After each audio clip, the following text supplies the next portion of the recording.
And welcome to the Gaggle, where we challenge and, if necessary, destroy media narratives. I'm George Samueli. It is now 9:08 p.m. in an extraordinarily cold, dark, and miserable Central European city of Budapest. Everything is very absolutely frozen and mired in the dreary grayness, which is what you would expect. But on a more upbeat note, thank you very much, everybody who has joined me. I really appreciate your being here. And it is time for our live stream. So today, obviously, was the big day with the meeting in Riyadh between the Kick 567 says the Gaggle is the best. Now that's something that really does tends to lift some of the dark clouds and gloom that has engulfed Budapest today. So thank you so much, Kick 567. So the meeting today in Riyadh between the American delegation, led obviously by Secretary of State Marco Rubio and National Security Advisor Mike Waltz, and then this ubiquitous um, negotiator, Steve Witkoff. And we don't really know why Witkoff attends these meetings, other than presumably he has an in with Trump, and so Trump likes him. And that's your usefulness. I mean, if Trump likes you, and you can get a meeting with Trump anytime you want, then that's why you're there. And of course, the Russian delegation was led by Sergei Lavrov, and nothing much came of the meeting other than a generally friendly, warm communiques afterwards. Well, not so much communiques, but news conferences, both on the part of Lavrov and at the same time the from the American side. And the only thing really that came about is that there's a promise, and that this came from both sides, that the diplomatic representations in both countries will be elevated, or at least return to normal after all the expulsions and seizures of diplomatic property over the years. So they'll start increasing the size of the diplomatic presence in each other's countries.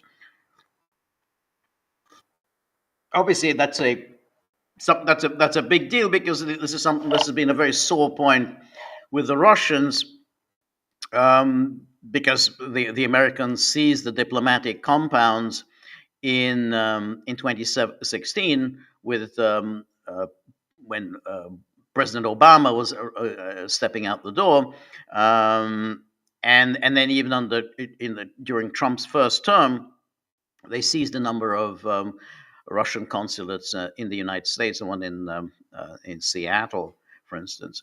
So Sinok says, "Thanks for all you do." Thank you. I really appreciate that. Thank you so much. And so that's obviously something that the Russians will prize. And the other thing that came out is there's a promise that the two sides will put together negotiating teams in which they're going to discuss the parameters of some kind of a settlement in Ukraine, and then they're going to discuss future partnerships, geopolitical partnerships between Russia and America, and even economic partnerships, and so that's again a significant issue. Now, obviously, there's been a great deal of a meltdown in the media about this. That again, the familiar Munich. Trump giving something to Putin in return for nothing. Putin is twisting Trump around his finger, and so on and so forth. Um, but at the same time, you have to say that at this stage, I mean, nothing has been done, nothing has happened. I mean, we're just in the process of beginning to have negotiations about negotiations. We're still talking about putting together negotiating teams. So this is just simply negotiating teams that are going to report to obviously with Marco Rubio or Mike Waltz, and then they report to Trump, and so not a great deal is going to happen in the near future. So I mean, obviously, it raises a number of issues. Um, I guess the most interesting issue is, why is Trump doing this? Because he's got plenty on his plate. He could have easily pushed this onto the back burner and say, just I don't know, let the Europeans handle it. And here I think it's I mean, this is kind of my view, is that I think Trump isn't very impressed with Russia. I mean, I think Trump hasn't been very impressed with Russia's military performance against Ukraine, because I think Trump, if you recall, after the start of the so-called special military operations, Trump, said, "Oh, this is a brilliant move by Putin," and Trump, like everybody else, assumed that this would be pretty easy. I mean, Russia is much bigger than Ukraine. Russia is, after all, supposedly, a huge military power, second only to the United States, and just simply would be able to overwhelm Ukraine pretty easily. And I think we all thought that. I think I thought that as well, that this should be a pretty straightforward operation. And the initial thrust, the Russian thrust, was very audacious. It went through, the north of the country. It went through Belarus.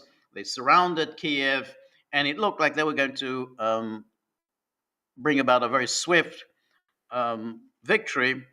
The victory at that stage seemed like some kind of either regime change.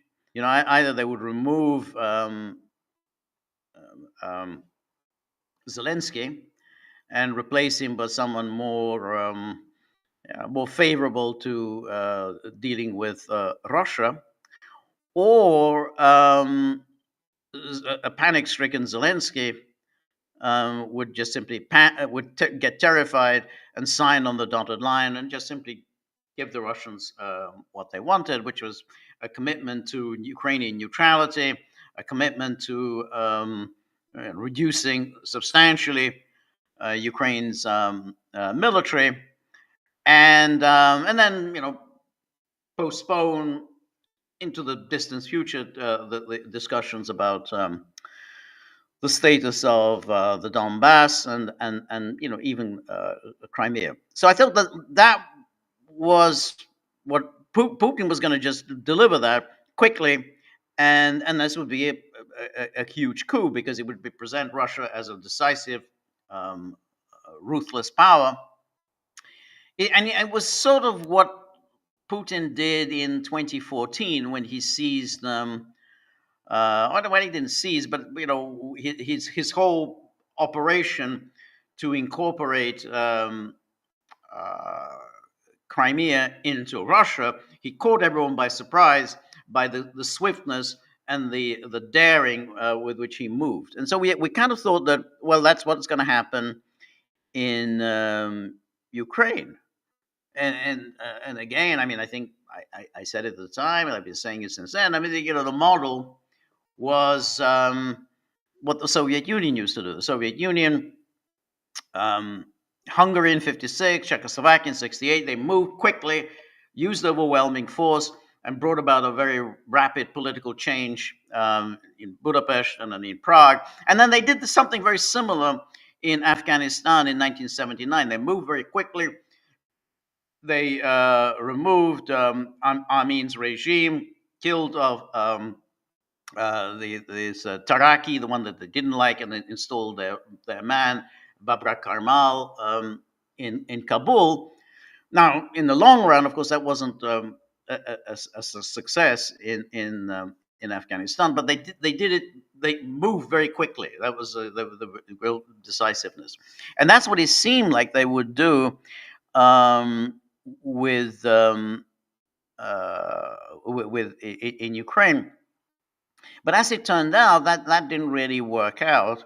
They they didn't deliver a decisive knockout blow against Kiev, and then they withdrew from Kiev, all in the expectation that there was going to be some sort of an agreement in Istanbul. But of course, you don't withdraw your forces until you sign an agreement. You don't. The whole point of signing an agreement is precisely then everyone's locked in, and then you can start withdrawing your forces. But you can't really withdraw your forces and then sign an agreement, because once you've withdrawn your forces, you no longer really have any leverage. So it was a very strange maneuver on the part of the Russians. And again, this was Putin again came up with we were led by the nose. They promised us, that they would support an agreement in Istanbul, but then we withdrew, and then they came up with the Bucha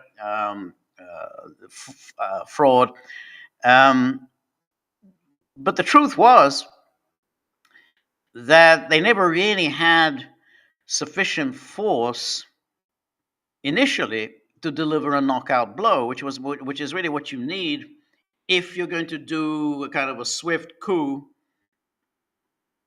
secure regime change, and then you get what you want. And this is what the Americans would have done. It's no accident that they call it shock and awe. I mean, you do a shock and awe, you knock out, before you launch your own attack, you knock out all of their defensive forces. Destroy all their aircraft, destroy all their tanks, destroy all their anti-missile systems. Destroy all their air defense systems. Then you move your forces in. That's what the Americans did in Iraq, and that's what they've always done. I mean, that's how you do it. But sending your forces in without having first neutralized their military was really asking for trouble, and the Russians got trouble. I mean, they started very quickly sustaining heavy losses because they didn't really commit such an overwhelming force, and then they couldn't. Once they didn't achieve the coup in Kiev, they couldn't really keep that force there in Kiev because they were obviously vulnerable to a counterattack, so they had to withdraw the forces. So here we are. We've had all the rest. 3 years on, we had the reverses in September 2022, which incidentally, really, Russia hasn't really reversed those particular. Yes, the Ukrainian counteroffensive of 2023, the summer of 2023, that indeed did fail. But the reverses, the September 2022 reverses, Russia has not reversed those. Like they've not taken back Kherson City, which was really their one notable victory in during their the spring 2022 offensive. So Trump looks at this, and the things that he has said would indicate that he didn't really think that Russia had done particularly well.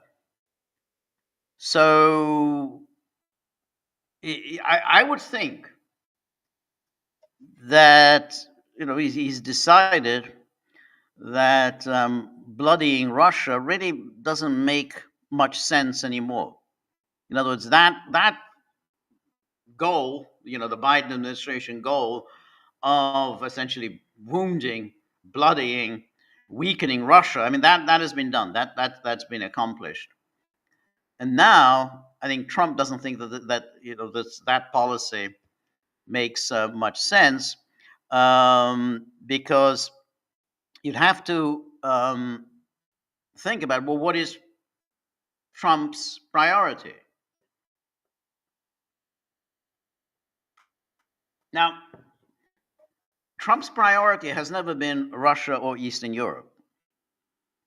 He never shown any real interest there. That, which is, I think, very different from the Democrats. Heavily influenced by all those USAID money, NED money, Soros. They've showered the Democrats. That's their priority. Always from the start, the Democrats were thoroughly embedded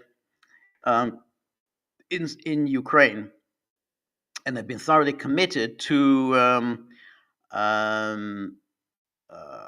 to Eastern Europe, the NATO expansion in Eastern Europe.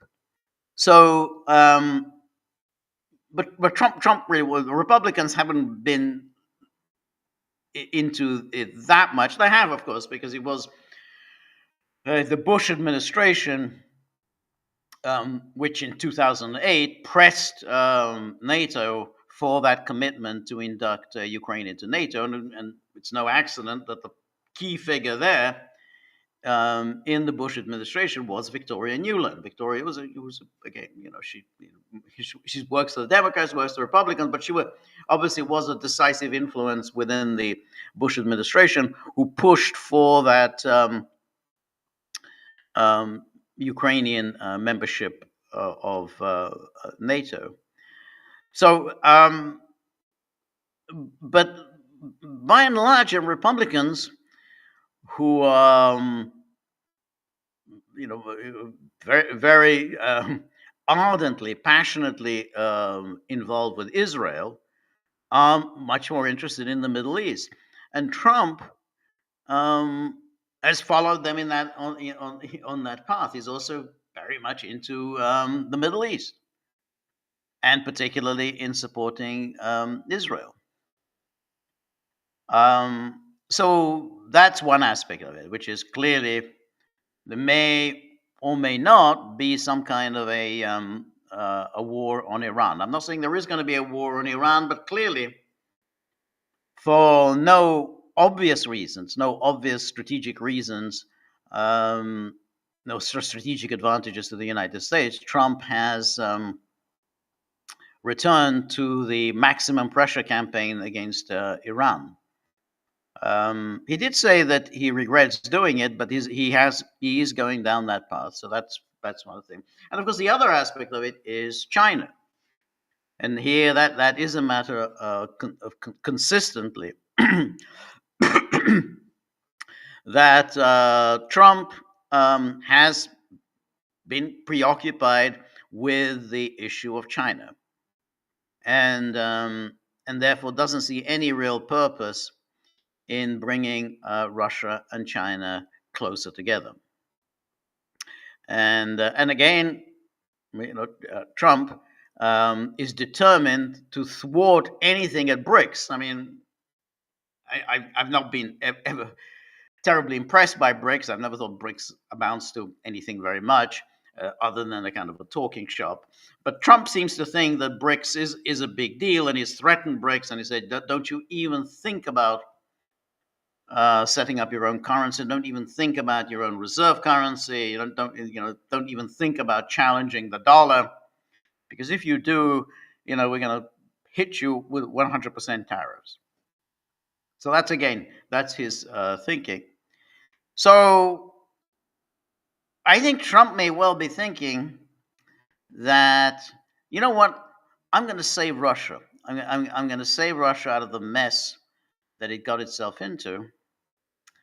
And in return, I want them to start separating themselves from China, separating themselves from BRICS, and think about a long-term strategic partnership with uh, with with the United States, and um, and that's that's the thing about. So I've got something just caught my eye. So Marx 2023 says, George, you cannot compare the Iraq war with Ukraine. I don't think I compared the two, but okay.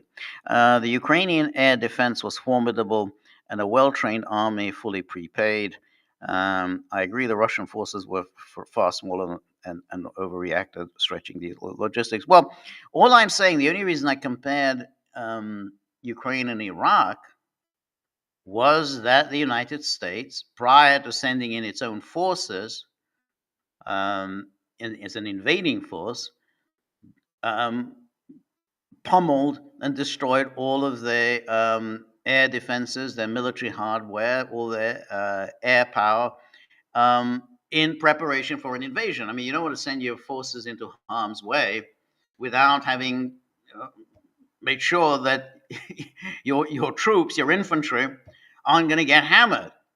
I mean, and that seems to me a fairly obvious, um, precautionary measure. I mean, you don't want to send your invading army without having first destroyed the defenses. And you say Ukraine had pretty strong air defenses, and Ukraine had a lot of military hardware. Absolutely right, which is why Russia should have hit those as hard and as harshly as possible before sending in their infantry, because what happened, what you would expect, their infantry suddenly suffered considerable casualties, and that could have been avoided had the Russians laid the groundwork for it.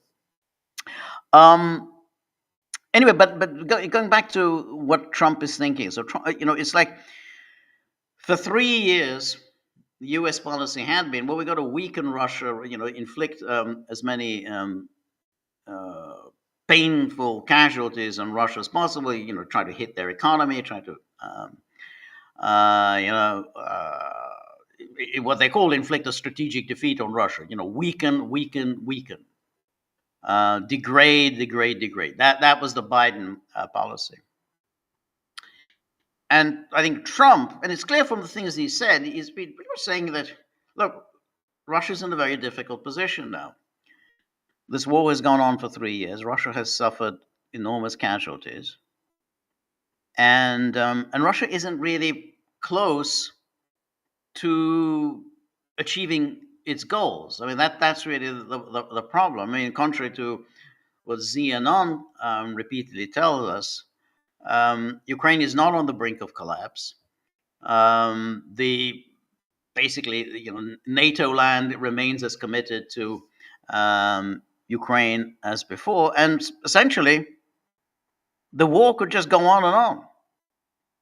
I mean, without some sense that Ukraine will collapse within the next few months, and when Russia will achieve a great part of their objectives, then the war just goes on, and with enormous casualties on both sides. Now, as I said before, yeah, the numbers favor Russia. If you go on in a war of attrition, yes, Russia will win. But at what cost? And that's really the issue. But at what cost? So therefore, what Trump is going. I mean, I think Trump feels, and I'm sure there've been all sorts of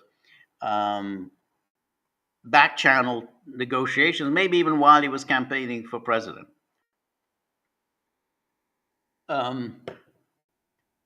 in which Russia has indicated that he would like this war to end.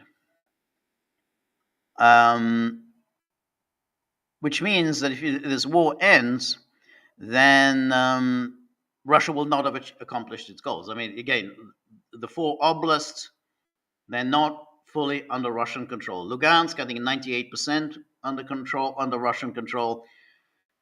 Donetsk is only about 2/3 under control. I think Kherson and Zaporozhye are the same sort of numbers, around 70%. So they're not fully under Russian control. Russia obviously would like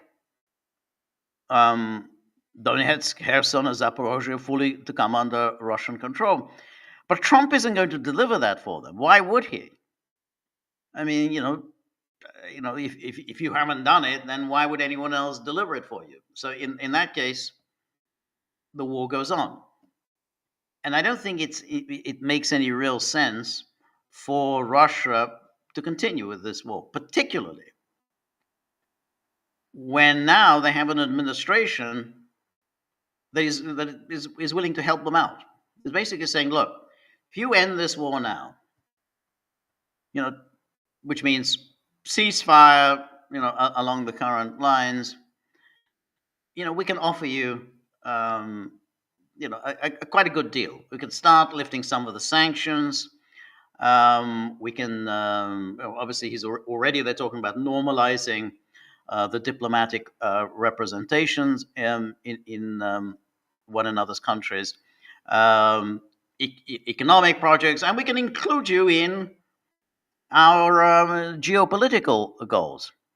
Um, and so therefore that's the carrot that the Americans are presenting Russia.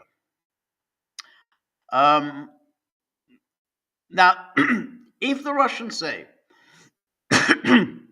no, no, no, we are going to continue with this war. Well, you see, what happens then is that why right at this very moment, Russia is not in quite a good position because there is obviously this rift between the United States and Europe. The United States is saying, let's bring this thing to an end. We'll bring it to an end on the current lines of contact. That's what the Americans are saying. And the Europeans say, no, no, no, we want to go on. We want to go on. We want to go on. If, however, Russia then says, no, no, no, we're also, we want to go on. We're not going to stop. Then that rift between the United States and Europe will then be healed, because then the United States will say, well, look, I mean, obviously the Europeans are right. Putin has no interest in peace. Putin is not willing to accept a reasonable offer, which is what we're offering. He wants to go on fighting. Well, if he wants to go on fighting, we can do that. We can escalate. And we can send in a hell of a lot more weaponry. We can send in a hell of a lot more missiles, and we can help the Ukrainians start really very seriously demolishing Russia's economic capabilities. They'll start hitting their oil refineries, their oil depots, their factories. Just keep hitting them and hitting them and hitting them. And after a while, that will start to have an impact on Russia. I mean, the Americans can do this. So that's all nonsense to say the Americans can't do it. Of course, the Americans can do it. Which is why it's very significant that Trump is now saying to the Russians, here's a deal, here's an offer to bring this thing to an end. And you want to bring it to an end as well. You really don't want to continue with this. We're offering you a way out. And again, if Russia doesn't take that way out, if Russia says, no, we need to continue, we need to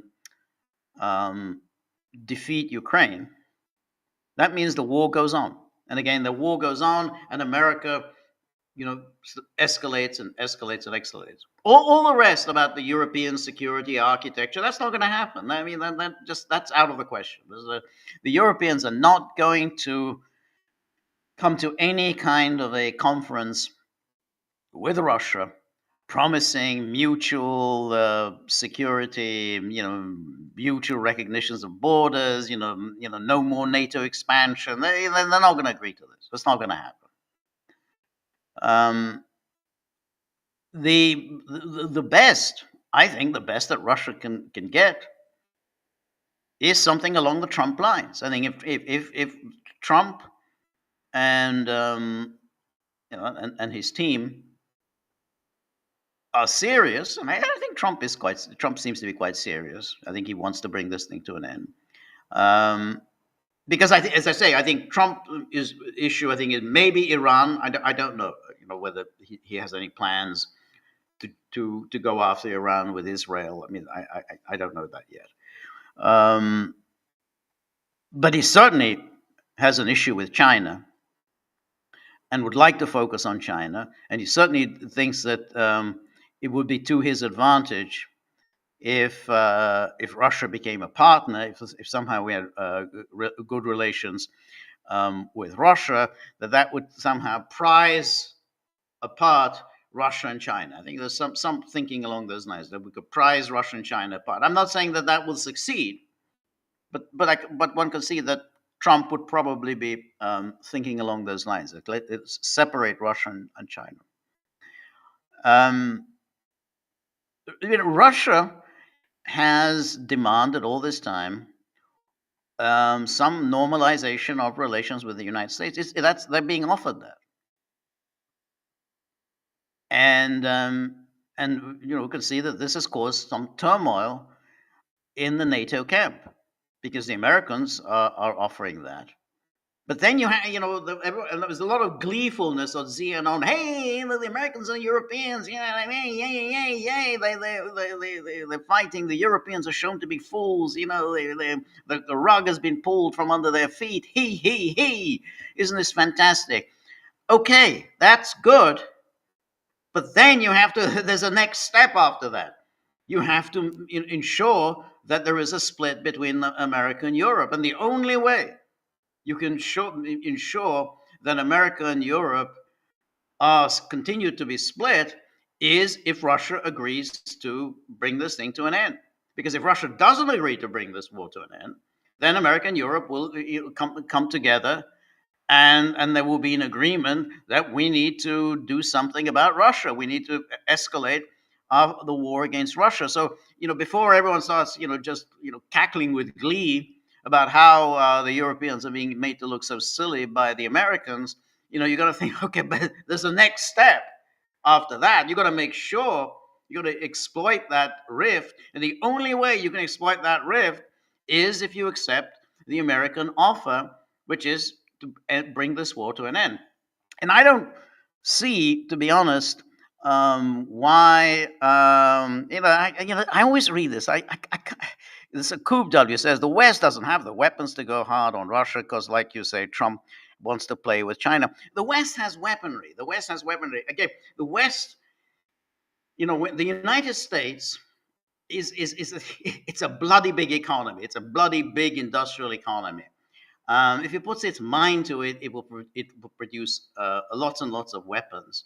And it's the biggest arms exporter in the world. By far, it sells weapons all around the world by far. If the Americans put their mind to it, they can absolutely escalate against Russia. I mean, there's just there's no. I mean, it's an economy much bigger than that of Russia. So I think that one shouldn't delude oneself and think that the Americans don't have anything. Of course, the Americans have it, and Americans can do far more than they've done in the past. And incidentally, what they've done has been quite significant. Again, we started off this war assuming Russia will win very easily. It'll all be over quite quickly. The massive pouring of arms into Ukraine, it made a huge difference what the Americans did. But in any case, without getting distracted, the question then is, if that the offer is made to end this war, then probably it makes sense. It makes sense to end it. It doesn't exactly fill me with happiness because I wanted Russia to win. I wanted a decisive defeat inflicted on NATO. But what you want and what you get are two quite different things. It was always a stretch to think that it would be that easy to defeat NATO. It's a huge enterprise. It's 32 countries, and while they don't exactly all pull their weight, what is significant is that they all have provide key pieces of real estate. I mean, the Baltic states, yes, the Baltic Chihuahuas, they can't provide anything in terms of infantry, hardware, or whatever. However, vital pieces of real estate, those Baltic ports, they're very useful for NATO. Same with, all those Croatias and Greeces and Montenegros and Albanias. That's vital real estate. That's your Mediterranean taken care of. That's your Adriatic taken care of. So those are significant geographic boons for NATO. Not to mention you got Turkey. They control the Turkish Straits. So these are all things that NATO has. So it was always it was going to be a stretch to believe that a strategic defeat can be inflicted on NATO. So Russia's done reasonably. I mean, it's taken some territory, and I would think that if you just bring this thing to an end, you say, well, Russia hasn't accomplished anything. I am quite sure if you say, okay, well, we've now got a buffer zone. Okay, we didn't take all of the four oblasts, but we've built up a certain buffer zone for ourselves in the West, and maybe they can get some kind of a some changes in Ukraine's constitution. Maybe I'm sure the Americans can lean on Kiev and say, look, can you please change your constitution? Say you're not going to, glorify the Banderites or the fascists anymore. And can you please make Russian an official language? How hard is that? I don't know if that's going to work, but I can see that they could lean on it, and just enough to provide some kind of a formula for the Russians. Say, look, we achieved something. Look, they're no longer going to worship Bandera. They're not going to put up any more statues to Bandera. I don't know whether I believe it, but nonetheless, at least you could say, yeah, they've pledged that they're not going to celebrate Bandera anymore, and they promised, they pinky promised that they're going to make Russian an official language. I think it'll be enough for Russia just to say, well, we accomplished something. Now, obviously, inside the country, there'll be grumbling and dissatisfaction, and we'll see what happens there. I mean, how strong those feelings will be, and it may be that we'll end up with Putin being replaced by someone else. But even if once an agreement is signed and Putin is replaced by someone else, I don't think whoever comes after Putin is going to overturn that agreement. It'll be in place, but no one's going to overturn it. I mean, it's a little like Yeltsin. I mean, he was kind of removed from power in '99 after Russia's very weak performance over Kosovo, doing so little to help Serbia. I mean, clearly, the Russian military and security apparatus was very unhappy about how feeble Russia had become under Yeltsin. So Yeltsin was replaced by Putin, but Putin didn't fundamentally change anything. He sort of, the deal that was undertaken by Yeltsin over Kosovo, Putin kept that in place. He didn't challenge any of that. So, this is the problem for Russia. I mean, I'll just to put it very simply, this is an opportunity to bring this war to an end. If you like the split that has emerged between America and Europe, then the only way you can ensure that split remains is if you keep in with the Trump administration. If you do what the Trump team does, and then you start normalizing relations, and they're going to start lifting sanctions. And there's already the moves, bringing back Visa and Mastercard. Maybe that's going to happen. Visa and Mastercard in Russia. They're going to start talking about joint projects, and then they're going to talk about geopolitics, which itself is interesting. Again, it's very interesting that they talked about geopolitical projects. What are these geopolitical projects? I would think the Americans have in mind China. Um, and so that's that. You can say that if you're just simply going to go around clapping your hands with glee about, oh, look how stupid the Europeans are, how dumb Macron is, and how dumb Schultz is, then you're going to miss the moment. The moment is this is the time you have an administration that wants to do a deal with Russia. I mean that it's clear from today's meeting, from everything that was said by Rubio, by Witkoff, by Waltz. Remember, Rubio and Waltz are two hawks. So they know now their lines. These are two traditional hawks, absolute hawks on the question of Russia. And they're all singing from the same hymn book. They're saying, yeah, we've got to begin a new chapter in our relations. And Witkoff talked again, very positive, very upbeat, very optimistic about these talks. So I think that's it. I mean, I think that's going to be the where we go forward. Now, again, there'll obviously be disappointment and be say, hey, well, but Russia didn't accomplish what it set out to do. Well, that often happens in war. Wars are it's a very tricky thing. Wars. A lot of people don't accomplish what they want with their wars, but you're lucky if you walk away without getting absolutely humiliated and destroyed. Russia hasn't been humiliated, but winning this war, continuing this war, as I say, if you continue with the war, America and Europe get together. America and Europe then escalate their involvement with Ukraine. Means that the war continues and gets more difficult.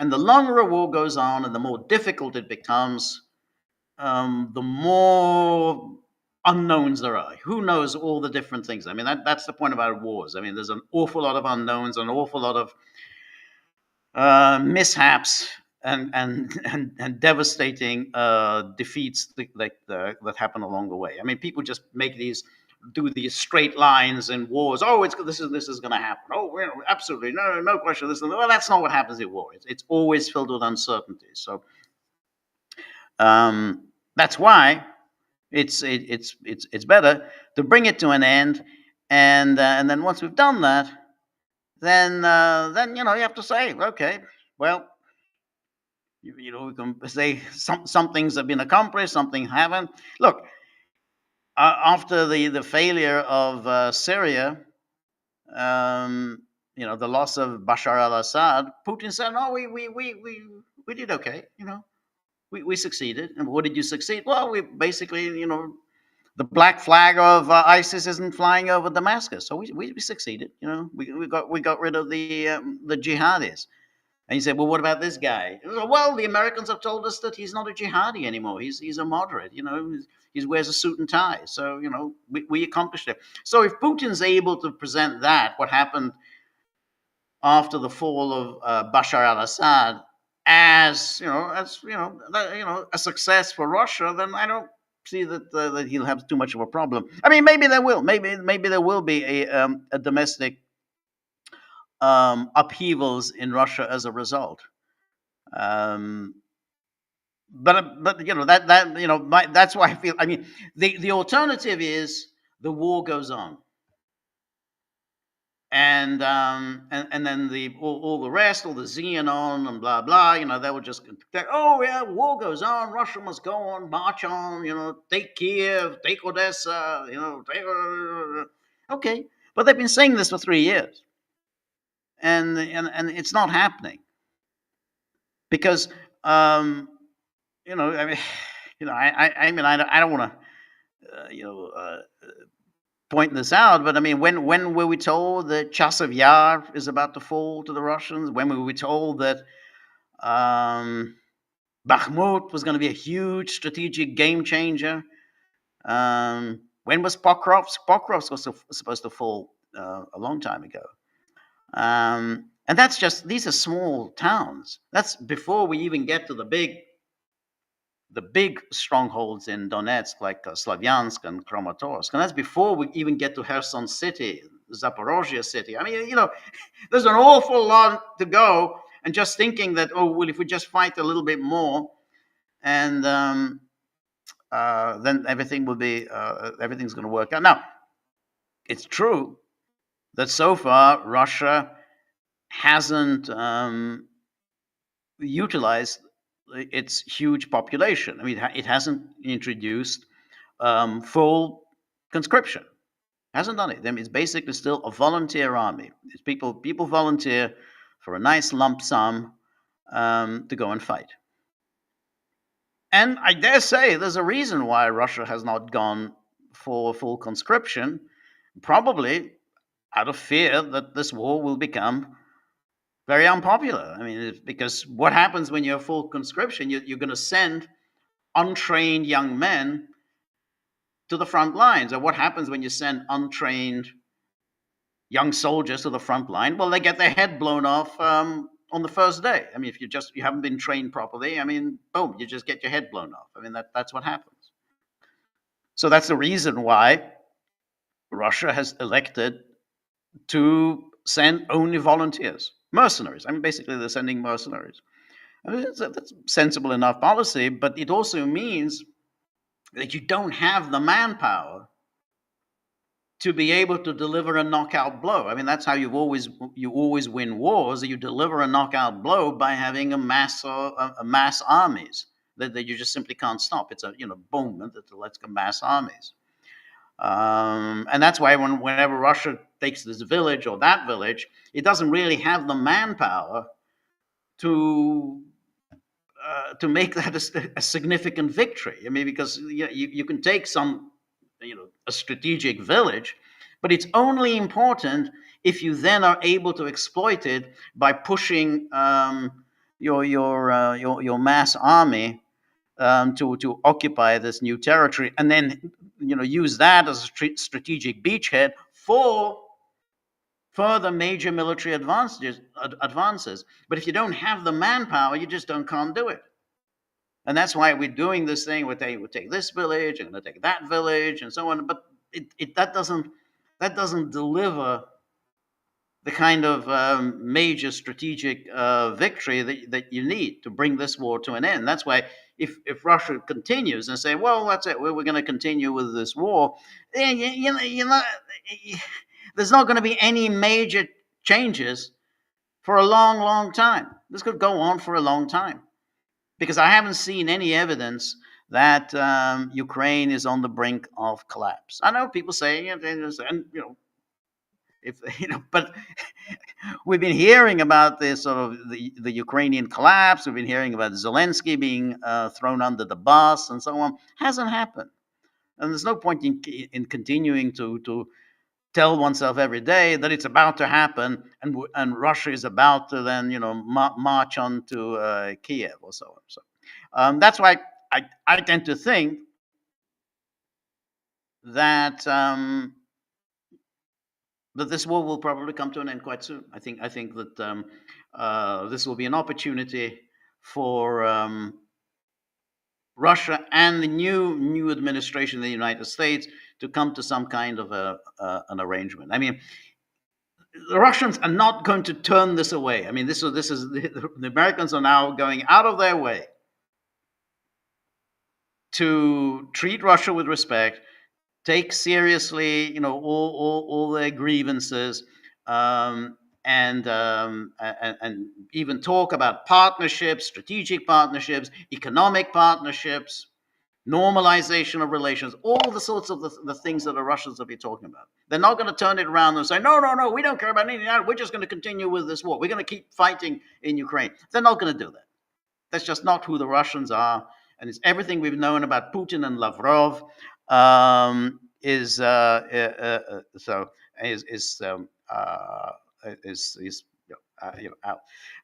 That's not just not the way the Russians operate. I think if you treat them with respect, you treat them and say, we're going to give you this partnership, then you take it. Now, of course, the problems there will be problems down the road. That's not the answer to anything, because, of course, if you come to an agreement and that keeps Trump happy, Trump isn't going to be there for that long. Who knows what happens when there's a new administration? We just don't know. I mean, could be J.D. Vance. It might not be. Politics is very volatile, so we don't know whether Vance is going to step in after Trump. It could be somebody very different, and then the whole thing starts up all over again. I mean, that's a real danger, and that without question. I mean, it's understandable why the Russians would be very wary of signing any of these agreements. Remember, they always say, "Hey, we were led by the nose." That's true, we were led by the nose, but there's nothing you can do about that. I mean, but this is an opportunity, and again, and if you don't take it, and if you decide to continue with the war, then I think then everything does become very, very tricky. So, but anyway, let's see on our locals page, what our the people.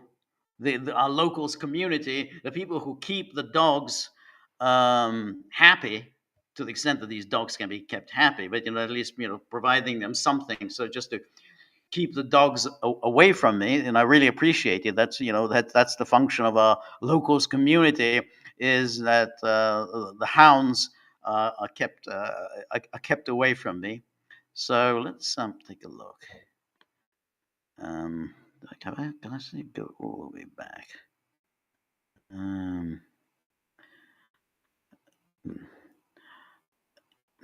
I don't know if I can see all the things. Okay, let's.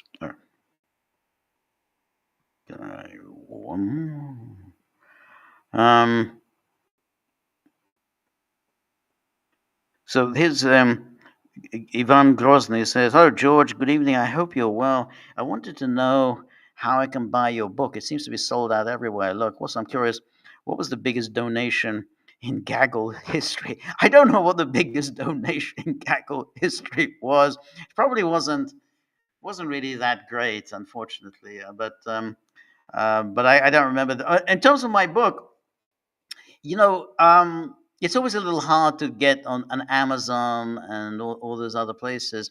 The probably the best bet is to write directly to the publisher, Amsterdam University Press. I think you might get a decent price from them, but I know that with Amazon and Barnes and Noble and others, it's actually quite difficult to do. So my suggestion would be just to write directly to Amsterdam University Press. I don't if I had any spare copies, I'd be happy to give you one. But the problem is they charge me as well, so they hit me. Everybody has to pay through the nose. So so including me.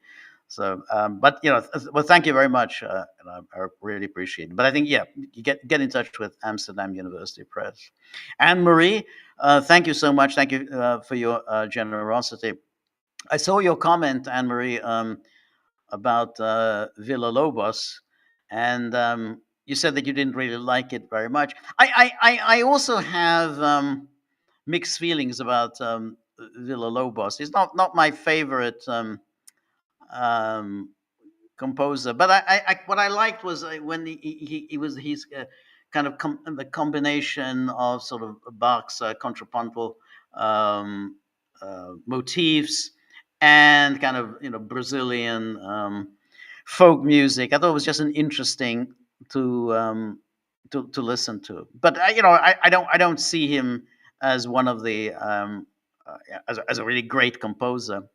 Um, the I was thinking about Astor Piazzolla, but I wasn't really sure which one of Piazzolla's works you think would be the most suitable for the gaggle. So, Anne Marie, if you have any suggestion as to which of Astor Piazzolla's works would be the best. But I I like his work, but I'm not sure exactly what would be the most suitable.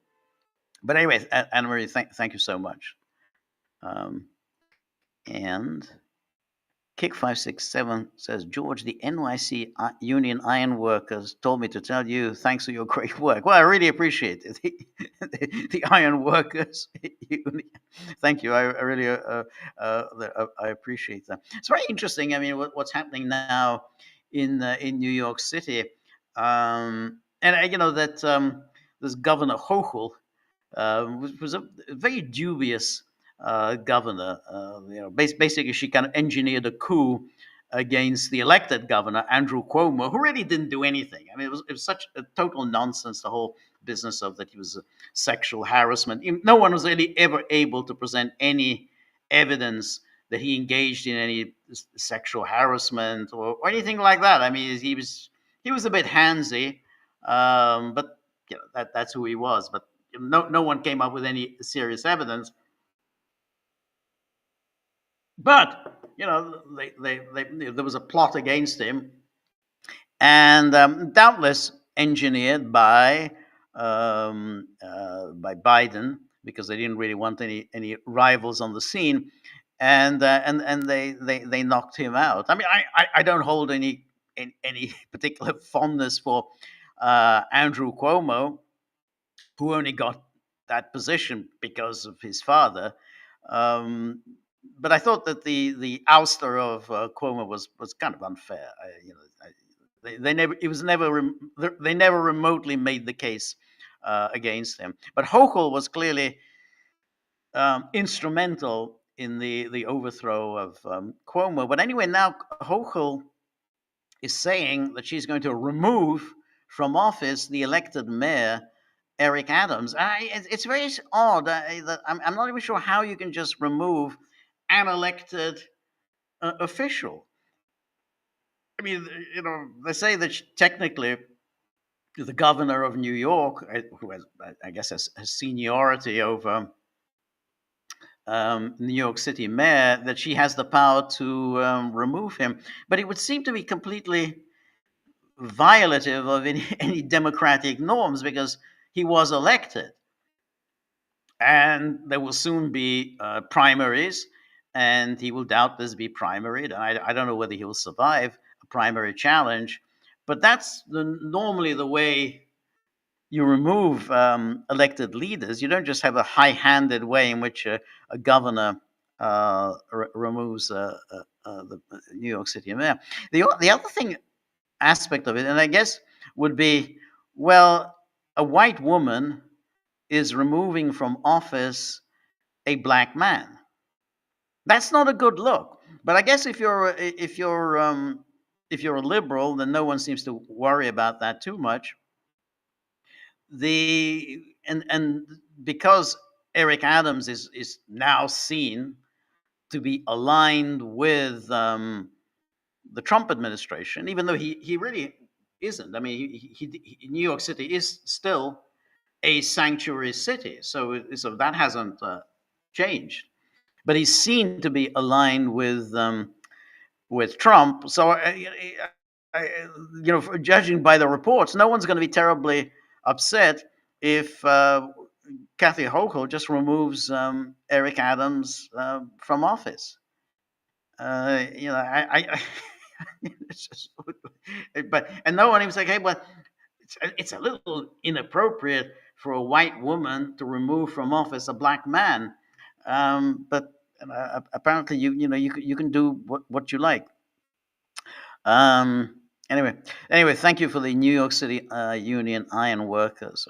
Anne Marie says, I regretted very much that I couldn't watch Metropolis yesterday. Yeah, yeah, well, it's still there, posted on our locals page. I have seen it a very long time ago, but only partially because I was playing with an orchestra, the live music along the film, and could see the screen. It left a very strong impression on me, and I definitely want to watch the film. Yeah, please do so, because it's a very good print. I mean, it's very, very clear. It doesn't have any of the crackling and the blurriness that you normally associate with Metropolis. This is a beautiful print. So please watch it. I mean, it's a real it's a real pleasure, and it holds you in thrall throughout. Where before you'd be a little hard put because of because of the sort of the blurriness and the creakiness. So I think it's very well worth watching. It's a little long. It's longer than I remember it. So it's around 3 hours, but it's worth it. Definitely worth it. But you should be prepared for that. That it's a long film. As were a number of those silent films, which now are quite, they're a little, hard to watch, because those are, they're several hours long. I saw years and years ago, though you can't, it's not going to be available in cinemas. Birth of a Nation. I mean, back in the day, they still showed Birth of a Nation. It would be like, like the British Film Institute would screen it, and again, very long film. But I don't know whether anyone would today screen it, even though it's a. I mean, you'd have to say it is a masterpiece of cinema. Whatever you think of the politics of it. So I saw Birth of a Nation in the cinema. I saw Greed, the Erich von Stroheim film, also very long. So they require a certain patience. I mean, we're so used to talkies that it requires a certain patience to watch these silent films. But anyway, Anne Marie, do please watch this, and everybody, do please watch Metropolis. Again, I mean, if Fritz Lang then went on to, he went to Hollywood, made some interesting movies, but nothing that he made subsequently were really that startling. I mean, Metropolis, and then of course the Dr. Mabuse films, which is part of that sort of early German cinema, that German expressionist cinema, were notable. I mean, they were just landmarks in the history of cinema. Whereas the films that he made in Hollywood were okay, but they weren't my favorite, like The Big Heat and so on. But yeah, and no question, he was definitely a master of cinema. And then Psinook says, thank you so much, Psinook. Appreciate your generosity. Says the situation with Israel setting up a government agency to help displace the Palestinians is unconscionable. It is mind-blowing that more people are not outraged by this. You're absolutely right. It's very interesting that Israel is kind of doing these things, and clearly they've been encouraged to do so by Trump, and yet there has been no comparable outrage to the outrage that has been poured out over the talks with Russia, which just seems so bizarre, because the talks with Russia are not only defensible, but in fact should be encouraged, because it's a way of bringing a war to an end. Whatever the final outcome is going to be, it's a good thing that there are negotiations. It's a good thing that we may be on the way to bringing this war to an end. But what's happening in Gaza, and what Trump has been encouraging and has doubled down, tripled down, quadrupled down, quintupled down on this, is an encouragement of mass ethnic cleansing. As I said before, I can't believe that they're going to do anything. It's just it's a project beyond the abilities of Israel. It's beyond the abilities of the United States. I just don't believe that anyone can do this. All they can do, I mean, they can attempt to buy out Palestinians, offer them a lot of money so they can go away and live somewhere else. And I'm sure there will be Palestinians who will take up the money. I mean, there always are. There's always people who will take a pot of money and go somewhere else. But that's still not going to solve Israel's problems, because there's not going to be that many Palestinians who will take the money and go. So you're still going to have the ethnic cleansing issue to deal with. But you're right, Sinokin, that just hasn't really created any particular outrage. But if Trump is serious about this, and Trump is serious about dealing with Iran, then again it would make sense for the United States to mend the ruptured relations with Russia, because America may well want to have Russia as a friend, a partner, and an alibi for whatever crimes it now plans to commit. And say, well, hey, we got the Russians really. Even if they didn't approve of what we did, at least they seem quite tolerant of this. They were willing to work with us and see if they can work out some kind of a solution to the problem. I mean, keep in mind, Russia really hasn't done all that much. I mean, since October the 7th, Russia's kind of equivocated, talked vaguely about peace and ceasefires and so on, but essentially has hardly taken a particularly strong stance. And that's because Russia has a special relationship with Israel. And this is a long-standing issue with Putin. They have a special relationship with Israel, and that's why Russia has good relations with Iran. But on this question of Israel and the Palestinians, all Russia does is invoke all the UN resolutions and international law and so on and so forth, but without in any way presenting any strong moral outrage or whatever. I mean, that the Russians haven't offered that. They certainly have not adopted in any way the strongly anti-Israeli stance that they used to have in the Soviet era. So I'm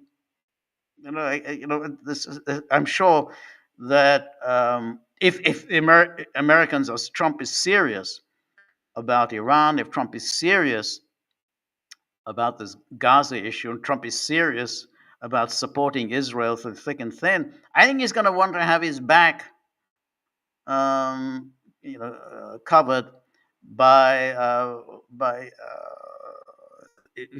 massively improving relations with Russia. And again, this happens all the time. You suddenly say, well, suddenly American priorities is no longer, we got to do something about Russia. We've got to hit Russia. Suddenly, well, America defines new priorities, and now it's thinking in terms of Russia as a partner.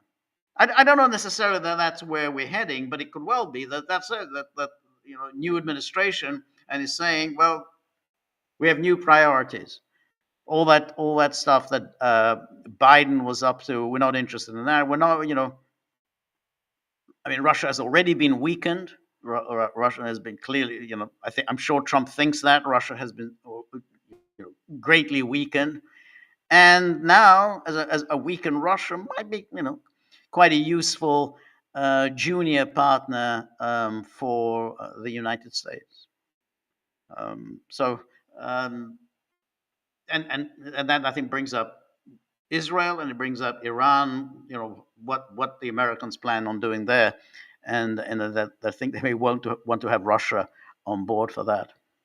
Um, but I'm not saying that that's necessarily going to happen again. But those are going to be real issues for the Russian leadership to decide how they want to play it. Um, uh, so. Um, um,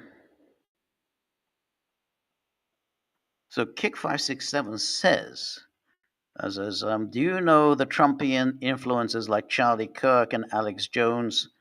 Kirk, along with the crew, to go as far as to say that the bombing of the USS Liberty is false myth, and Israel had nothing to do with the murder and trying to sink my shipmates despicable. No, I mean, I assume Charlie Kirk. I mean, he's pretty much a straight down the line Trumpian, holds all the conventional Republican views, adheres to all the shibboleths and so on. So I don't think he will believe that Israel did that deliberately. Alex Jones, I don't know. I have difficulties getting a handle on Alex Jones because on the one hand, he's someone who always challenges orthodoxies, and I could absolutely see him calling into question about the official story about USS Liberty, that there was an inadvertent attack by Israel. He would absolutely call that into attack. But Alex Jones seems to have become much more orthodox now. He's part of the Trumpian universe, and so I don't know whether he still would put forward these kinds of these theses. The one thing I wanted to mention, I mean, apropos of Alex Jones, is the peculiarity. We used to talk. I mean, in the past, we used to talk about Bobby Kennedy Jr., and I defended Bobby. Because the whole vaccine cult is ridiculous. People peddling this stuff. That we got to pump. Young vulnerable bodies full of all sorts of chemicals that we swear by vaccines. Without having examined the long-term consequences in the way we're supposed to with pharmaceuticals. So I defended um, uh, Bobby Kennedy on that. I was less convinced by Bobby Kennedy suddenly emerging as a kind of foreign policy guru. I think at some point in the campaign, I think he was getting, I don't know, he was he was getting information from maybe Robert Barnes or the Duran, but suddenly he was talking about Ukraine all the time. Then, of course, he became an ardent Zionist, passionately Zionist. Again, he'd always been a very orthodox Democrat, been part of the Democratic Party establishment. Suddenly he was, hanging out with Rabbi Shmuley. I'm not sure where all that came from. Again, maybe Robert Barnes. I don't know. So that was a kind of a peculiarity. And then Lieber saying the peculiarity of his campaign. He first runs for the Democratic Party nomination.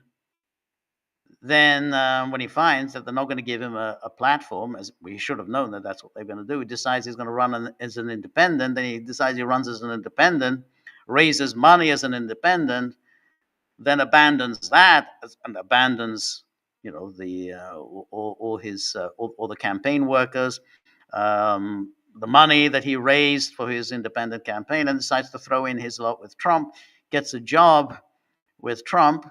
I mean, that's all in one election cycle. I mean, that's that's opportunism on quite a spectacular scale. But I think what I found most troubling about Bobby, and I, maybe I'm being a little moralistic here. it's what Caroline Kennedy um, wrote in her when she wrote a letter to the senators, urging them not to confirm Bobby. Um, she raised the issue of drugs. Oh, that he had a really serious issue with drugs. He did, he really abused drugs for many years. And but more seriously, um, what she said is that he urged members of the Kennedy family, including his cousins and his brothers, to do serious drugs.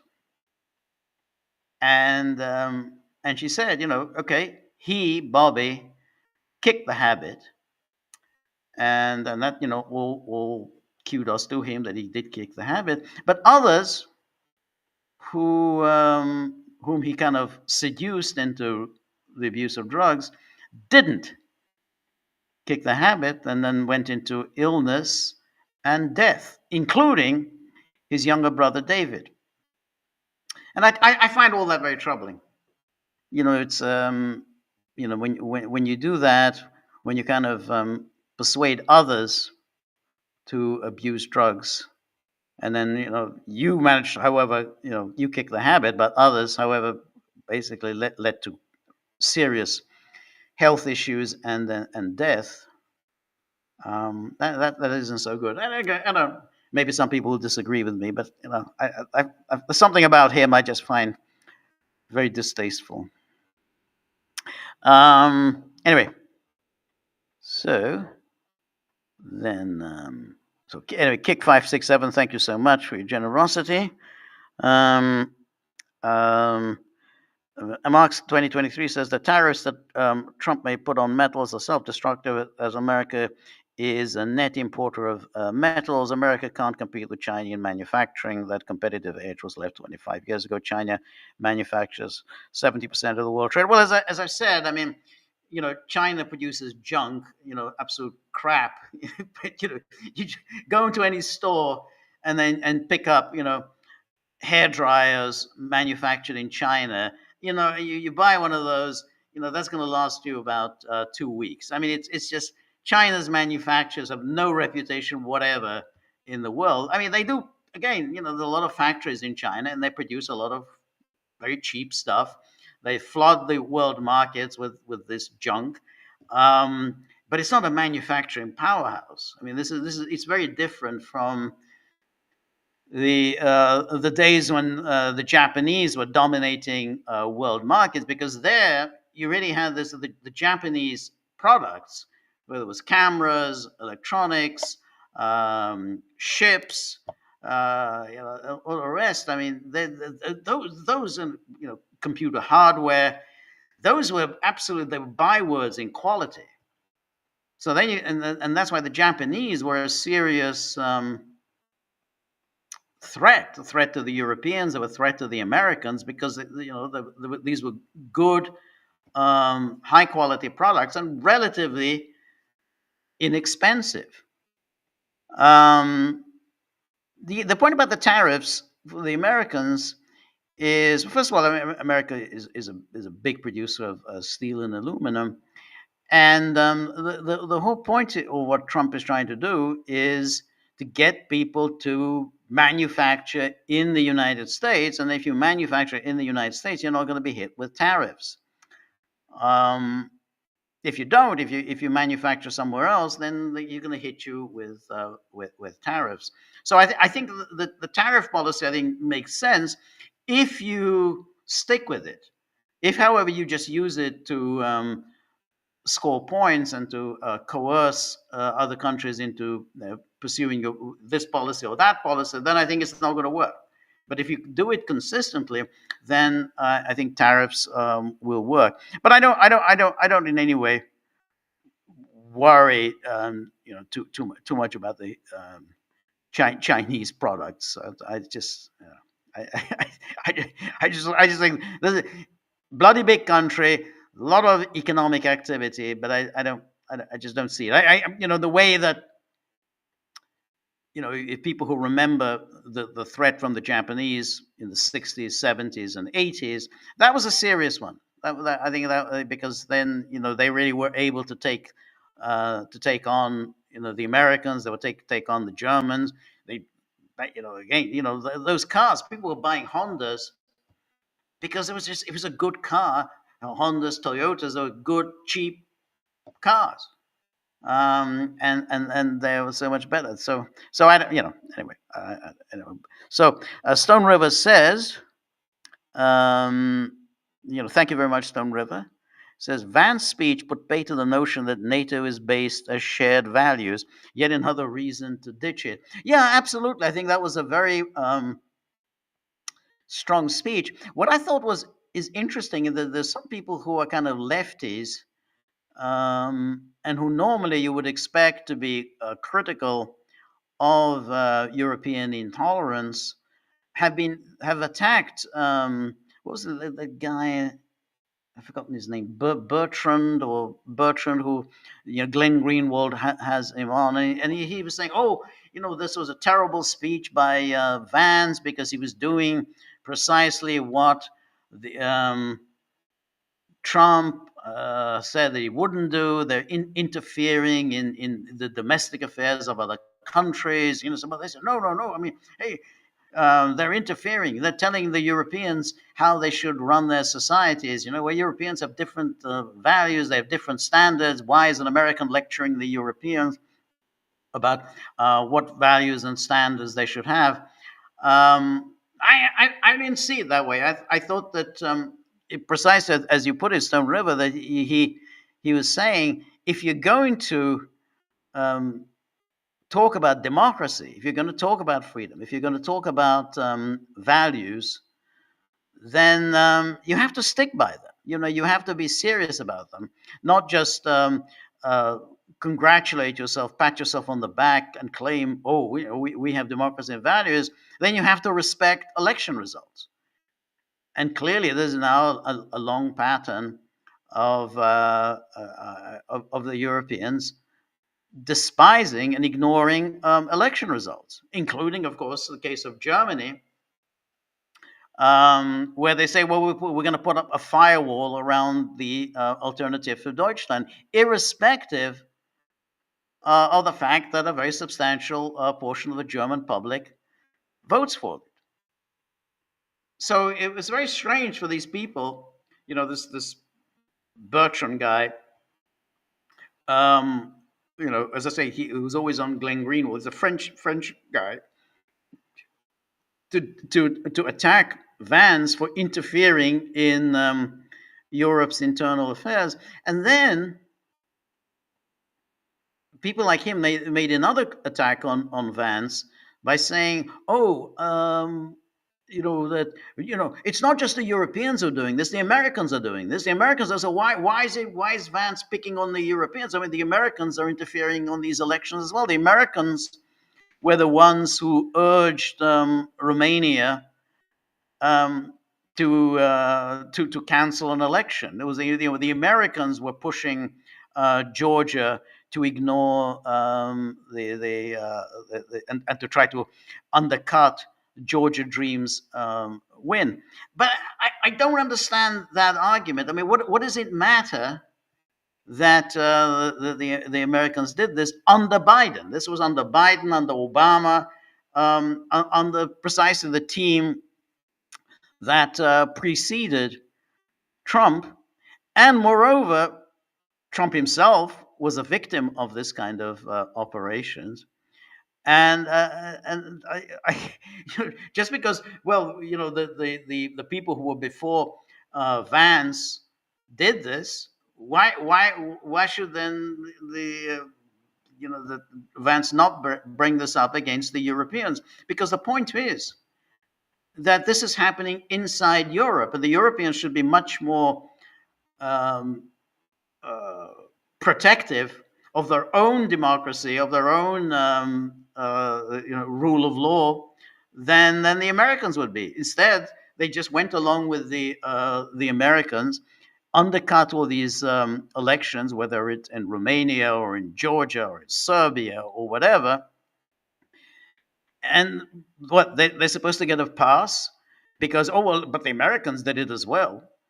I mean, it doesn't really matter one bit. The Europeans should not have gone along with it, just as much as the Europeans should not have accepted the just sat on their hands when the Americans destroyed Nord Stream. No one asked the Europeans to just sit on their hands and say and do nothing about that. And so I thought it really was missing the point. And besides, Vance in his speech did bring up the question about the Americans and what was happening under the Biden regime. Under the Biden regime, yeah, there was indeed an attack on free speech. You know, but it's happening in Europe now while there's a new administration that's taken over, and that in many ways, not in all ways, but in many ways, it's um, uh, advocating on behalf of free speech. A much stronger line of attack against Vance, if you're going to attack Vance for that speech, would be, well, are you going to extend this right of free speech to pro-Palestinian speech? Are you going to abjure interfering in what happens in college campuses where people will protest Israeli actions, or are you going to use government coercion and suppress free speech and threaten universities with loss of funding, loss of privileges if they allow campus protests, if they allow pro-Palestinian views expressed on university. That I think would be a reasonable criticism of Vance. But the idea that, oh, well, he's being so hypocritical because the Americans were also, it was the Americans who wanted to cancel the Romanian election just as much as the Europeans did. Well, who cares? I mean, the fact is that they were both in on it, and the Europeans were as keen, if not keener than the Americans, or maybe the Americans were keener. It doesn't matter. They were both in on it, and they were both in on trying to overturn the democratic outcome in Georgia. So and the Europeans deserve criticism for that. And he brought up other things that the fact is the firewall against the AFD is completely unreasonable. They obviously represent a powerful constituency. They're trying to. There's great concern in Germany about mass migration. You can't just ignore it and just simply saying, "Oh, fascism, fascism, Hitler, far right, and whatever," which is the standard European response. And so and again, in the United States, what's happening, for instance, about praying outside an abortion clinic. Well, I think as far as I know, you can still do that in the United States, but in Europe, yeah, particularly in Britain, you get arrested. There's no defense of that. Just simply saying, well, the Americans do it as well. I mean, it's kind of a stupid argument. Well, he does it as well. So, I thought that those were silly criticisms of Vance. I thought it was a good speech, a powerful speech, and clearly, these creatures, the Ursula von der Leyen. You remember when she talked about we must go from debunking to pre-bunking. This is an open call for censorship. We must go from debunking to pre-bunking. In other words, we have to censor speech before it happens. In other words, we deplatform people. And this is, when Thierry Breton, that commissioner, was threatening X, saying, hey, well, and remember, Thierry Breton was threatening X at the time during the campaign when he was interviewing Trump. So Thierry Breton even thought that it was inappropriate to be hosting Trump on X. So Europe really does have a big free speech issue, and so these kind of these um, silly attacks on Vance, by people who I thought should know better, but maybe they think they're being cute. They're being, saying, "Hey, look, I'm attacking Trump." So that's, I'm in good odor. So, but I thought he made all the right points. Um, but again, I think a better, stronger criticism would be: are you going to respect free speech on university campuses or anywhere when it comes to the subject of Israel? Because and then we'll know that you really are committed to free speech rather than just like everyone else. You're committed to speech that you agree with, but you're not committed to free speech for speech you don't agree with. Robert, so thank you very much, Robert. Robert says an article on RT referred to the Ukrainian attack on the Kropotkinskaya pumping station operated by the Caspian Pipeline Consortium as Zelensky's démarche.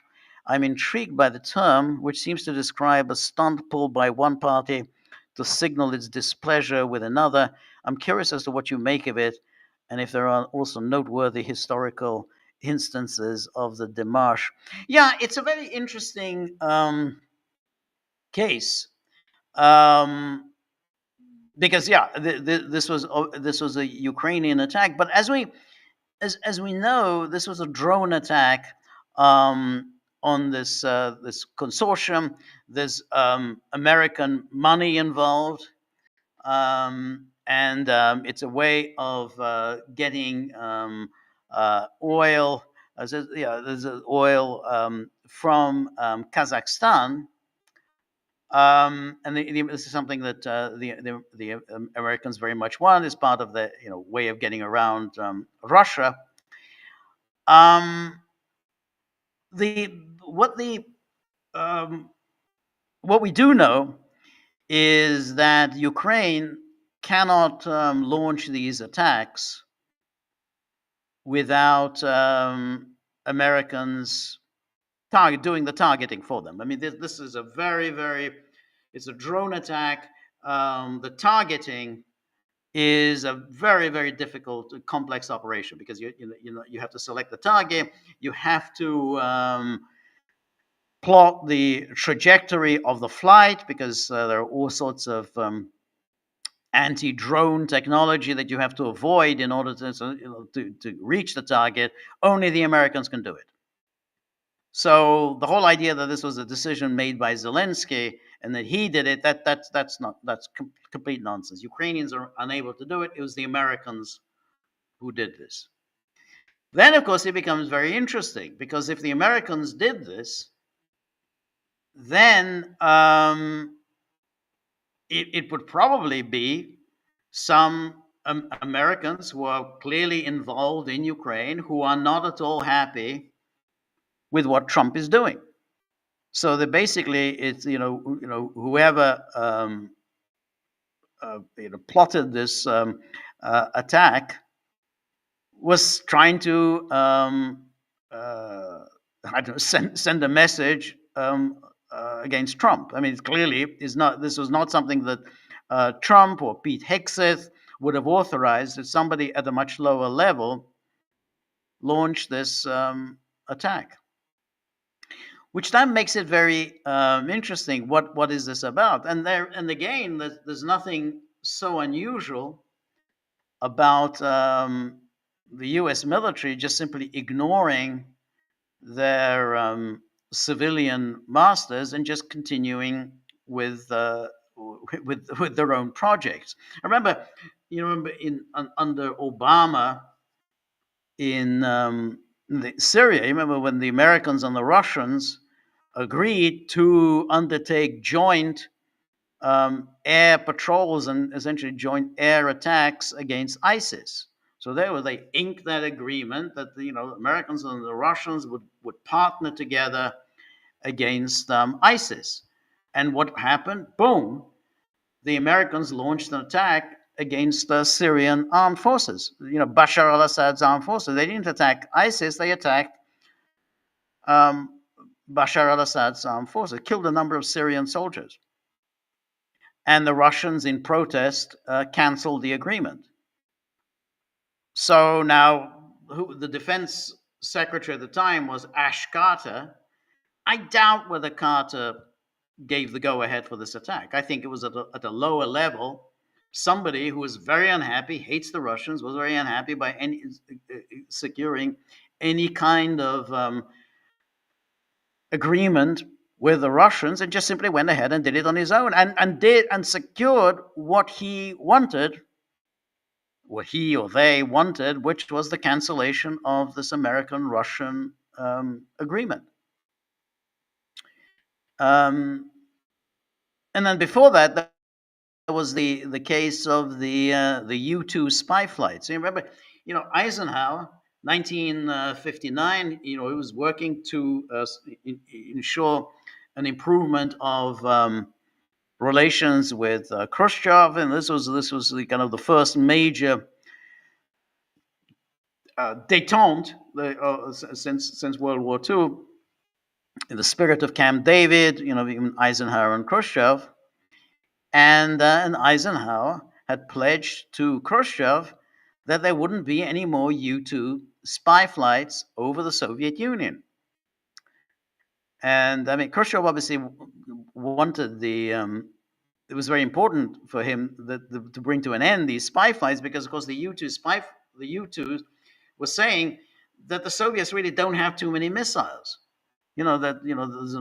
Americans have an overwhelming superiority in missiles, and Khrushchev didn't want to show the Soviet Union was really much weaker than the United States. But Eisenhower said, okay, we're not going to do that anymore. And then boom, the U-2 spy flights started, and then Khrushchev, they shot down the U-2 plane. Eisenhower denied it, but the Russians presented Gary Powers, the pilot of the U-2, and that pretty much brought to an end that détente. I mean, there was really no going back to détente after that. Then we talked the other day about the famous disarmament conference in Paris in 1960, when Khrushchev was absolutely berserk because he was so enraged by the resumption of the U-2 spy flights. And Eisenhower said he never authorized the resumption of the U-2 spy flights. It was done at a lower level. And why was it done? Because there were people within the apparat who were absolutely hell-bent on ensuring that there was no détente between the United States and the Soviet Union. And the goal was achieved. The goal absolutely was achieved. That and there was really no, from that moment on, 1960, not until, I guess, the Kennedy American University speech in the summer of 1963, was there any kind of détente, again restart of détente between America and the Soviet Union. So this, I think, is somebody within the American military, somebody who's who are very involved with Ukraine, very much involved in helping Ukraine target key strategic locations within Russia. They did this, and it may well be the goal may well be to ensure that there is no rapprochement now between America and Russia. I mean, this is clearly, the agenda at the moment. Trump wants improvement in relations with Russia. I think Russia wants an improvement in relations with America. And then lo and behold, you suddenly have this attack. And a few more attacks like this, and the Russians will say, well, what the hell are we doing? Why why are we talking? We've been through, we go through this regularly. It seemed like we're having serious negotiations, and then you come along and you launch these attacks, these destructive attacks on our energy infrastructure. So I think there may well be an agenda underlying it, that's why it's important, absolutely essential to realize Zelensky is not the one who's doing this. Ukraine cannot make they cannot simply launch these attacks. This requires highly sophisticated satellite technology to be able to launch drones. They travel thousands of miles to hit their target. They have to traverse all kinds of anti-drone technology, all the missile defenses. To do that requires a great deal of skill, and only the Americans are able to provide it. So this has nothing to do with Zelensky. Anyway, Robert, thank you so much for your generosity. Kick567 says, I took a break from all the talking heads for 3 days. It did wonders. Yeah, I'm sure that's right. Then yeah, okay. So then Marx 2023 says, George, American GDP is a fool's game. The Chinese economy dwarfs America. China runs a dated $2 billion surplus. Chinese economy doesn't dwarf America because, again, China has a population of about 1.5 billion, so it's about four or five times the size of the United States. So if you've got 4 or 5 times the population, you're going to get a lot of economic activity. I mean, all GDP does, it measures the sum total of all the economic activity in a country, and so it doesn't really amount to anything very much. You got a big country, a lot of people. There's a lot of economic activity, so you're going to have a big GDP. If you go by, let's say, per capita GDP, China is only about number 20 in the world, far behind the United States. I think maybe even lower than number 20. But per capita GDP also isn't really much of a measure. What matters is the key things that you can produce, and if you produce clearly strategic technology, the things that matter, then that's the measure of your economic success. I don't think producing, and I'm not saying that that's all that China produces, but a lot of those exports are just this crap that China floods world markets. Those terrible electronics. I don't think that measures anything very much. That's not to say that China is not a significant economy, but I don't think just simply saying, oh, they have a bloody big economy, that means they are a formidable economic power. I don't think the Chinese regard themselves as the equal of the United States as an economic power. Anyway, Kick567 said, Tucker Carlson is jumping ship, is he? Tucker's vibe lately is like he has been bamboozled by the MAGA movement's core for MIGA. Which Amiga is it? George Tucker is not. Oh, George. Okay, Tucker is not a Christian Zionist, a crazy end-time messianic nutjob. Carlson's family. Tucker's father was a chief of radio. Yeah, he was the boss of Radio Free Episcopalians. As a break from the Anglo Church in England, the Anglican State Church, there seems to be a power in fighting between the Anglo-Zionism and the Anglo period. I didn't know that he was very much. But he's been. I haven't noticed that Tucker is particularly supportive of the Zionist cause. He had that Palestinian Christian on. He interviewed him. It was a very sympathetic interview. That was quite something to have a Christian from the West Bank talking about.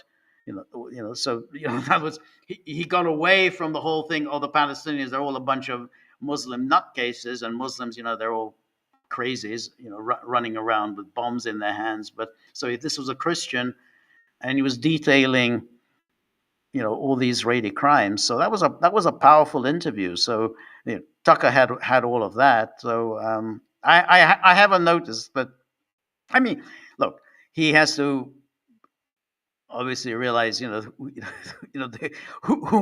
he deals with. Um, but I think that he, of all the people around Trump, I think he's done more to at least give some oxygen to pro-Palestinian uh, sentiment. So, um, yeah. Anyway, where are we? Um, anyway, Marty, thank you very much. Always good to see you. Thank you for your generosity, um, and uh, uh, yeah, um, uh, 2,400 got on last, so I guess another 1,000 should be better. Yeah, the whole idea that you can just, when you say it's water off a duck's back, and then Russia can just tolerate, any amount of sanctions, Russia can tolerate any number of casualties. I don't think that's true. It's never been true about Russia. I think it's causing um, serious economic issues in Russia. Doesn't mean the Russian economy is going to collapse. I mean, you have to, there's one shouldn't just sort of create these false binaries. Either Russia can just ignore everything, or the Russian economy will collapse. I don't think either is the case. I think these are causing serious problems for Russia. I don't think it's sustainable. I don't think it's sustainable in the long run. I think it would be crazy, given this an opportunity that Trump has provided. It would be crazy to continue a war for another 3-4 years. And as I say, because I think it is going to take a toll on Russia, and Trump. If there's now going to be if the war goes on, Europe and America will come together, and it goes on. Trump in particular will tighten sanctions. He's going to escalate the war, and then who knows what happens then? The longer a war goes on, the more uncertainties there are, and the more dangerous it can go for either side. So it always makes sense. If there's an opportunity to end the war, end it. And but the whole idea that we can ride through the sanctions. Yeah, I don't think so.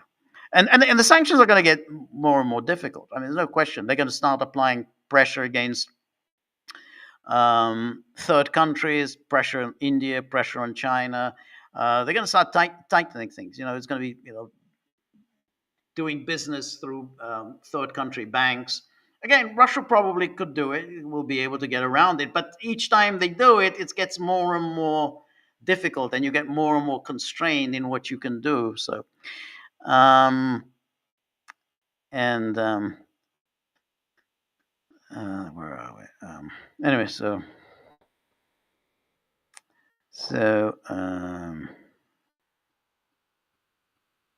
Sinok says Hans Roth is an interesting composer as well. I'm not familiar with his work. All right, let me write this down. Hans Roth. Okay. Marx 2023 says one of Stalin's mistakes is backing the creation of the Israeli state. Yeah. There was it was a mistake on his part. It's not.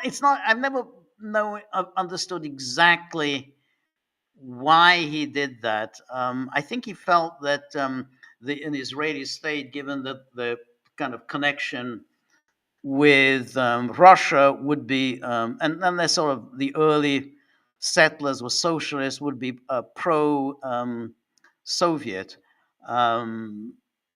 He was quickly disabused of that notion, and but yeah, for a while.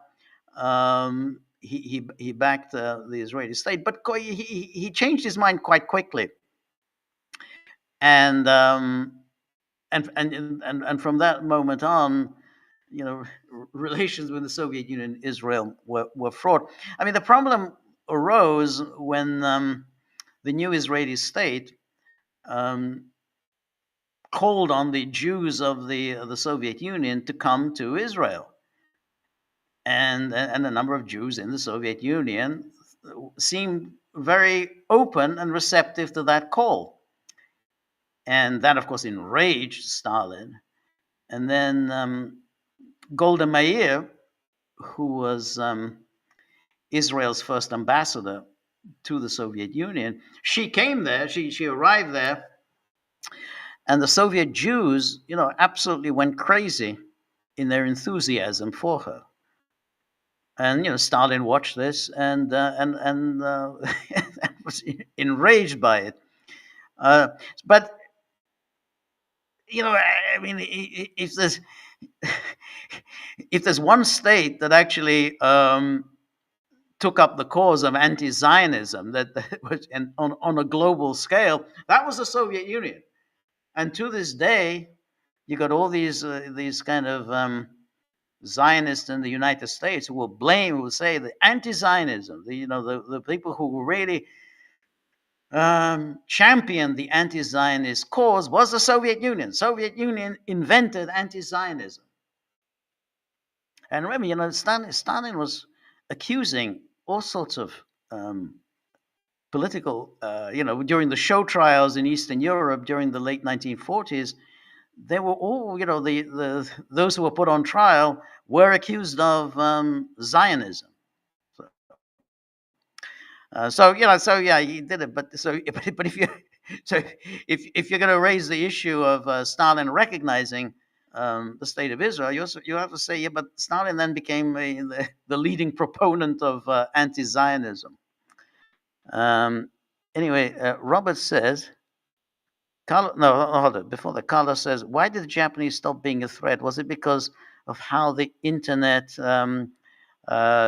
changed things? I do think that a lot of it is just simply a matter of perception. I mean, there was an obsession with Japan in the 60s and 70s, but the Japanese economy kind of went into stagnation, starting from the late 1980s. So that the view of the inexorability of the Japanese basically collapse, because essentially Japan is it has so many different problems now. It has obviously declining, aging population. Also, that model that they had, which is the export-driven economy, really there's a limit to what you can do with it, because once you flood the markets of the world, then there's no demand any longer for it without you having to continue to drop prices. So that the model just, we can just go on endlessly exporting, failed. And essentially, Japan wasn't able to encourage economic expansion at home, to absorb its own manufactured products. It was all just geared towards exporting for the world markets, but basically those world markets were already saturated. So the Japanese model just simply faded away in the late 1980s. But they, without question, they are of very high quality. And Robert says, apropos of Japanese consumer goods quality, there's a great exchange between Mandrake and Ripper in Doctor Strangelove. Ripper, no, I mean when they when they tortured you talk. No, I don't think they wanted me to talk, really. I don't think they wanted me to say anything. It was just their way of having a bit of fun, the swines.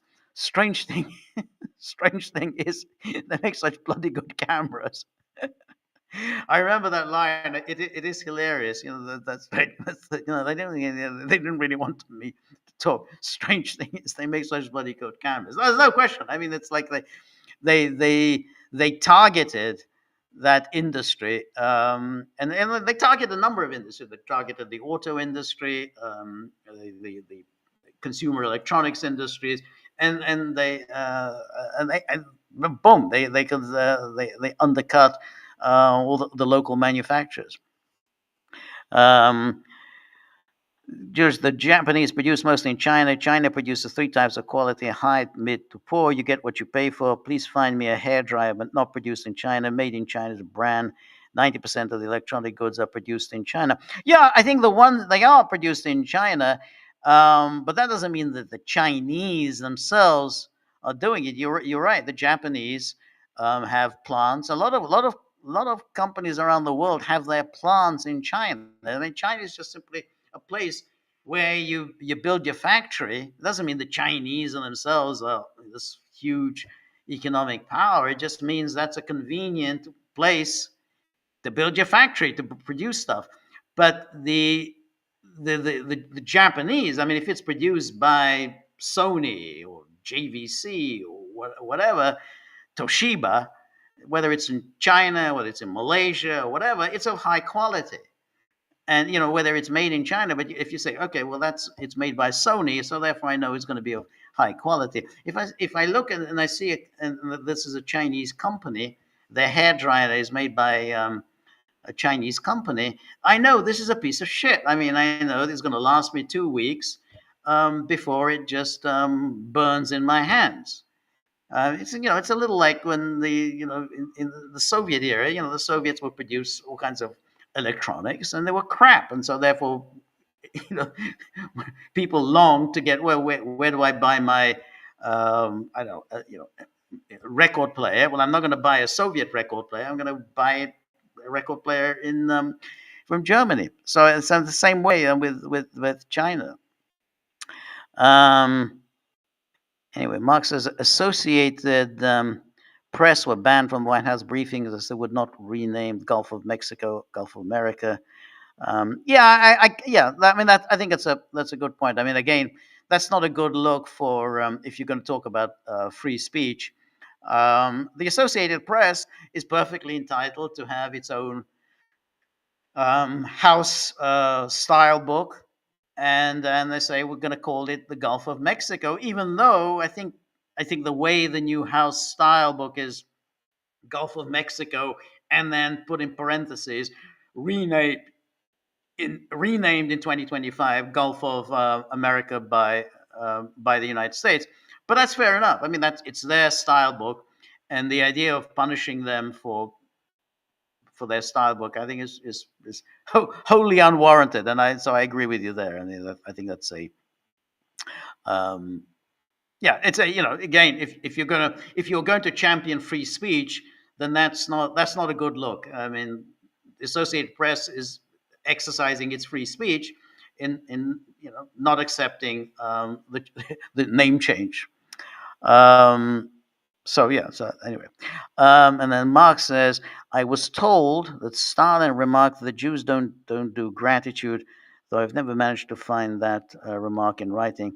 Well, the thing about it, I've not heard anyone attributing that to Stalin. One should say, though, that Stalin, a lot of things are said, and they're always attributed to Stalin. Like the death of one person is a tragedy. The death of millions is a statistic. I've never found any reliable sources of when, and where Stalin said that. Just like how many divisions has the Pope? All these things are constantly attributed um, to Stalin, but no one's ever really been able to uncover the source of. But anyway, the same incidentally applies to Lenin's famous comment about the capitalists will even sell us the rope with which to hang him. It was, as Lenin said, the capitalists will sell us the rope with which to hang him. Find that quote. Find where he said that. This has never been found. So a lot of things are just attributed without any reliable evidence. Anyway, my time is up. So thank you very much, everybody, to join me. Thank you so much for all your comments and criticism. So, a couple of things. First, watch Metropolis. It's on our locals page. It's a very good quality, very high quality print. So it's there. Please watch it. And please, ideas for future screenings. We can, ideas. We had a very good one, which I think probably we'll do for our next screening, which is cinema and the art of the deal, business, finance, and cinema. So we can have that. But any more ideas, absolutely, absolutely to be welcome. So please come along. And thank you. We're going to be back on Thursday. Thank you so much for Stone River. Thank you so much. Thank you for your generosity. The dogs are barking. Yeah, that'll be happy. Really, appreciate that. And if I come in and say, well, "Can I have some of that?" No, out of it, out of it. Stick your ugly mug somewhere else. So that's their attitude. But thank you for thinking of the dogs. So and Marks, thanks for a nice informative evening. Thank you so much, Marks. Thank you for your very interesting and informed contributions. We'll be back Thursday, same time, 3 p.m. Please look forward to that. All the best. Good night. Bye bye.